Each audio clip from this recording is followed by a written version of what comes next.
AM 630. WMAL. 6:37 on WMAL. Yeah, big baseball game in Washington, D.C. today. The playoffs, the first home playoff game in Washington since 1933. It's going to be fun down at the ballpark as the Washington Nationals take on the St. Louis Cardinals in Game 3 of the NLDS. Brian McNally joins us now. He's a sports writer for the Washington Examiner, been covering the team all season long. Good morning, Brian. Good to have you on. Good morning, guys. How are you? We're doing pretty well. I have to say, I am the dark cloud on this show, and I followed this team very closely for the last couple of years, and I'm concerned just because the first two games so far does not look like the team from the regular season, striking out way too much, and I know they strike out a lot anyway. The defense, though, has been shaky. Starting pitching, woeful, and the bullpen not much better. They're 1-1 now, but should I be concerned from looking at the first two games? Other than that, it's just been crisp baseball, huh? No. Yeah, I know. It's been pretty, you're right, it has not been the same club that we've seen. Maybe some of that has to do with the matchup. The Cardinals are, I think, kind of under the radar. Even though they won the World Series last year, they lost Albert Pujols. People kind of wrote them off a little bit, and they're a lot better team than maybe we gave them credit for during the regular season. But definitely the Nats need to play a sharper brand of baseball. Maybe we'll see that back home at Nats Park in a more hospitable environment, I guess, this afternoon. Right.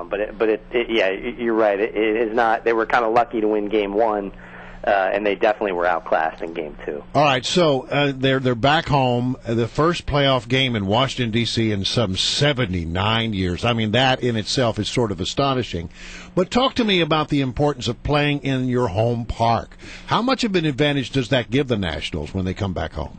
It's still baseball, and you're still playing a good team. So an advantage, maybe 5%, maybe 10%. I mean, maybe they're 6 out of 10 to win it instead of 5 out of 10. It's not a huge advantage. It's not something that that you look at and say it's a lock. And is it because they're comfortable in the field? This is where they play more games here than anywhere else, and that they're going to have a good fan base out there yelling for them.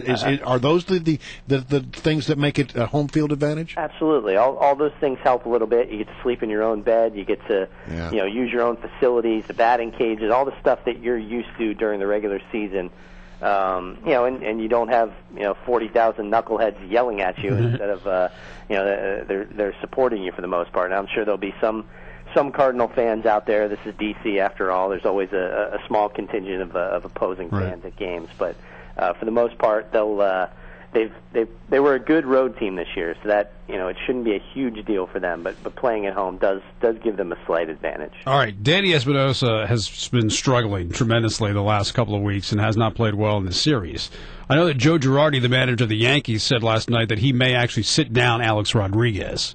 What are the chances of Davey Johnson following suit and sitting down one of his starting players? I know that Davey's very loyal, and he kind of lets guys work out of things, but at this point, can you allow Espinosa to keep on going up there and striking out, especially? If he really looks overmatched at this point, and remember, he did have a shoulder issue at the end of the season. He needed a cortisone shot. There were a short time there where I think he thought his season was over before they diagnosed him with a bone bruise in his shoulder. The cortisone shot seemed to help at first, but if it's something where either he needs another one or it just didn't take, certainly I could see Davey Johnson making a move. But you're right, he is very loyal, and if Espinosa says he's healthy and that's not an issue, I think Davey will end up sticking with him. Because it seems to me Steve Lombardozzi would be the second baseman, obviously, that would play in place of Espinosa, and he doesn't strike out as much. He puts the ball in play, which is something you need to do in the playoffs, especially and against the Cardinals. He would be a perfect fit there. He would. I mean, he is certainly a guy that proved he could play there when Ian Desmond was hurt. During a lot of the summer, they shifted Espinosa over to shortstop, and Lombardozzi saw a lot of time at second base this year and started. So that's the strength of the Nationals, to be honest. It's the biggest advantage they have over the Cardinals is they can turn to their bench and feel pretty comfortable with any of those 5 guys playing. St. Louis can't necessarily say the same thing. We're talking with Brian McNally, sports writer for the Washington Examiner, who's been covering the Nats all year. 1 o'clock start today. That should be pretty good to start the game for hitting, but we could see a lot of shadows late in the game as well, right? Yeah, a couple issues there. The shadows is one thing. They'll start creeping in around, probably 3:30 or 4 and make things pretty difficult late in the game. A little different than what we saw in St. Louis, where the beginning of the game was tough on the hitters. The other problem is it's a bad sun field. What that means is when the sun comes up over the stadium, it's really tough for the center fielder and the right fielder especially, and that gets bad around 2 or 3. So early on in the game, these guys will have to be dealing with some tough conditions. We saw multiple dropped fly balls, not just by the Nats but by their opponents in September, as the angle of the sun kind of changes late in the season, and that's something to watch today. It won't be if you see a routine pop fly, don't assume anything, because we saw a bunch of drops late in the season. That's good inside detail. Okay, but really what people want to know is, will Teddy win again?